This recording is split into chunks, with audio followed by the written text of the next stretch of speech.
makakabili ng tilapiyang walang lansa? Lahat mo naman malansa. Meron bang isdang walang lansa? Kahit nga minsan karne malansa rin. Basta yung madudugo, malalansa talaga yun. Eh paano naman kung tilapia? Malansa mo tilapia. Ay, sa tinis mo, malansa pa rin eh. Oo nga. Talaga, isda yan eh. Manamis-tamis, pagkalinis-linis, at walang lansang tilapia. Yan po ang pupuntahan natin doon sa Tansa, Cavite.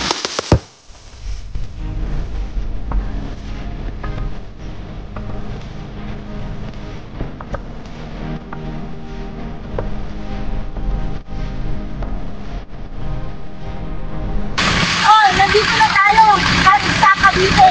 Tayo natin ang isang tilapia fish tank. Atin daw!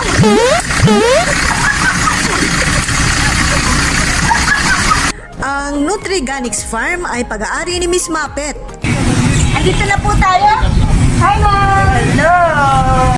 Itong dinadaanan natin na to ay puro mga taniman na lechugas yung magkabilang side. Wow! Eto na tayo! So, nakikita nyo? 1,800 square meters, mga kaibigan. Yan po ang nakikita nyo ngayong fish pond. Normally, sa karaniwan po, kapag ikaw ay pupunta sa fish pond, maaamoy mo na agad yung amoy isda, amoy malansa. Pero dito sa fish pond nila Miss Mapet, wala talagang baho, walang amoy malansa. Parang walang fish pond. At ang kanilang tubig na ginagamit sa fish pond ay mula na rin sa deep well.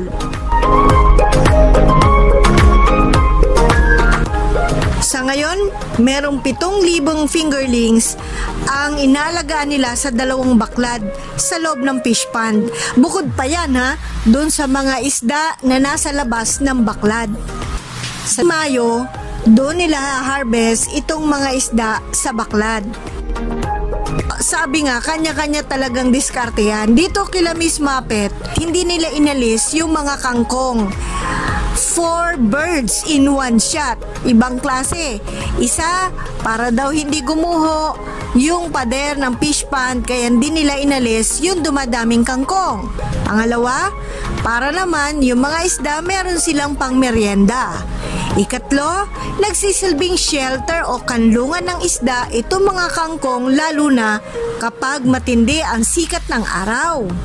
At ikaapat, ito naman ay kanilang naibebenta para pagkakitaan din.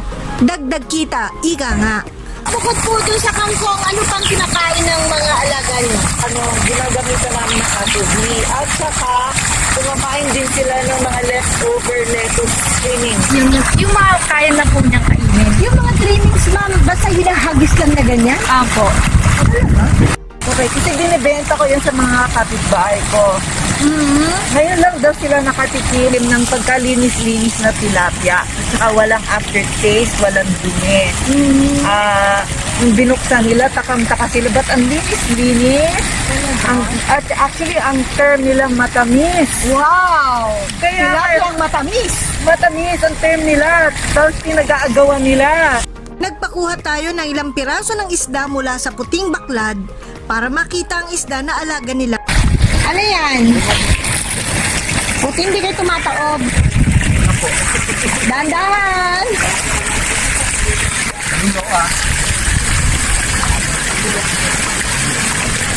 Yun, so sasalok sila ng isda.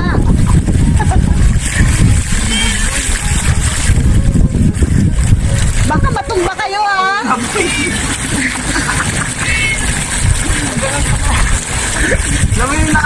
Hindi ba malalim ba?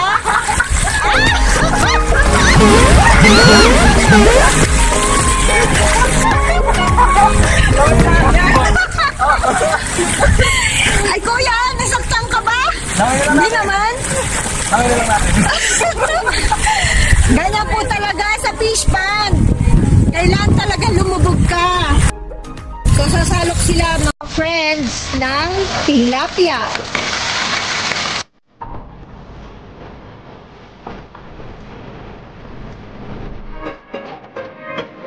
Titignan natin mga kaibigan yung isda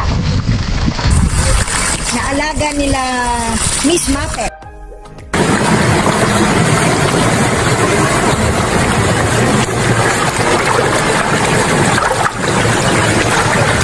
So yan po yung black tilapia na alaga po nila Miss Muppet at hinuli din doon sa loob ng baklan.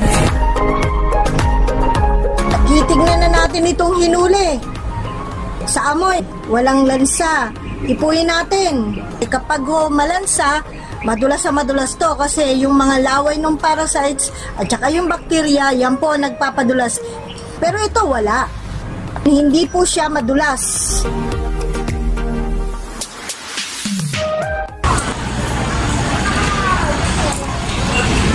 Nandito tayo sa palengke. Titignan natin ang mga isda dito, ha?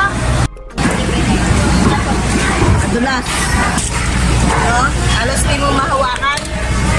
So, ibig lang sabihin talaga, yung tubig na pinagalagaan kung saan kinuha mga isdang ito ay puno ng bakterya at parasites. Eto, buhay to. Ewan ko lang kung pipigtas, ha?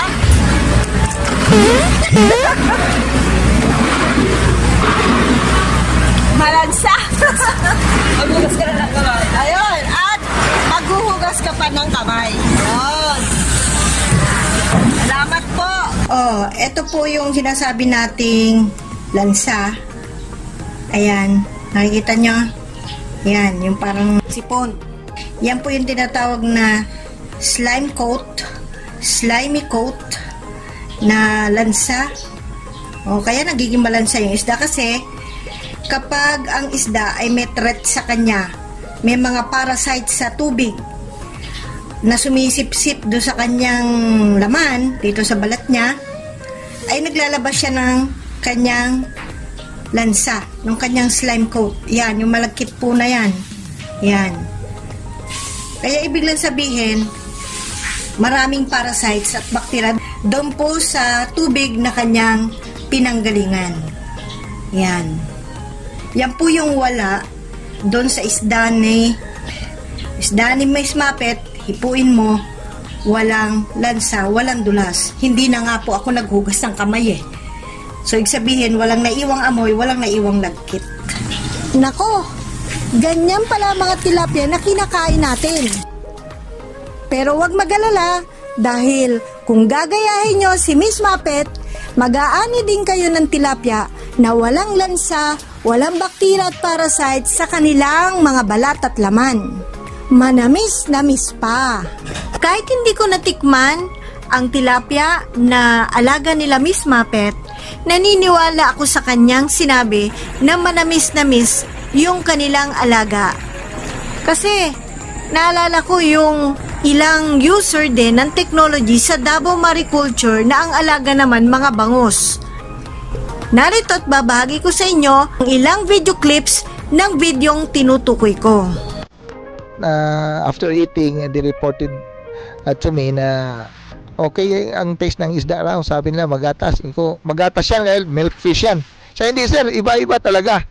Hindi na milkfish sila pero iba talaga ang taste because from time to time we are eating milkfish. So ngayon, hindi na raw malansa, ganun. At saka yung taste sa sabaw iba. So to verify things, nagpakuha rin ako. Kasi mahirap naman na sila lang, no? So I tested also for myself na there is really a significant difference, no, in terms of taste and the tissue of the meat. Very different. And salamat also sa Atubi kasi nakakatulong ito. And saka I know for a fact that makakatulong ito sa ibang mga fish producers dito sa Panabo City Mariculture Park. Alam nyo, parang miracle tong isda na to, ano? Una, ito malansa dapat tong mga bituka na ito pero wala siyang amoy. At saka itong mga dugo na to dapat to malansa eh. Pero wala, talagang natural, ano, dahil sa Atubi na ginamit ni Dr. De La Peña. So talagang proven, may restaurant ako sa Amerika, pag kainawakan namin yung ganito isda malansa, pero ngayon wala. Maski na ito may dugo ang kamay ko, aamuin ko siya, wala siyang amoy. Kita nyo, ayan. Yan ang power ng Atubi. Ayon kay Miss Muppet, Year 2020 lang siya nagsimulang gumamit ng Atobi. Ayon sa agriculturist na si Lizelle, sa dosage ng Atobi, naglalagay sila ng 40 grams ng Atobi per liter of water at sa kanila idinidistribute o isinasaboy sa bawat baklad per week. Kayo mismo nakatikim ng alaga? Siyempre, yun lang ang kinakain ko. Approve ba? Siyempre. Kasi sa palengke, iba yung lasa eh. Tsaka hindi ka sigurado kung anong pinapakain ng ibang supplier sa isda nila. Napakaganda pala nitong technology kasi ngayon ka makakatikim ng malinis, masarap, malinamnam at matamis-tamis na tilapia. Siguro naman, makakaisip na rin kayong gumaya sa mga ganitong pamamaraan para maging self-sufficient tayo. Meron tayong makakain sariling alaga nating isdang tilapia. So hanggang sa susunod, ulit tayo magkita-kita. Mapapatong ba kayo ha?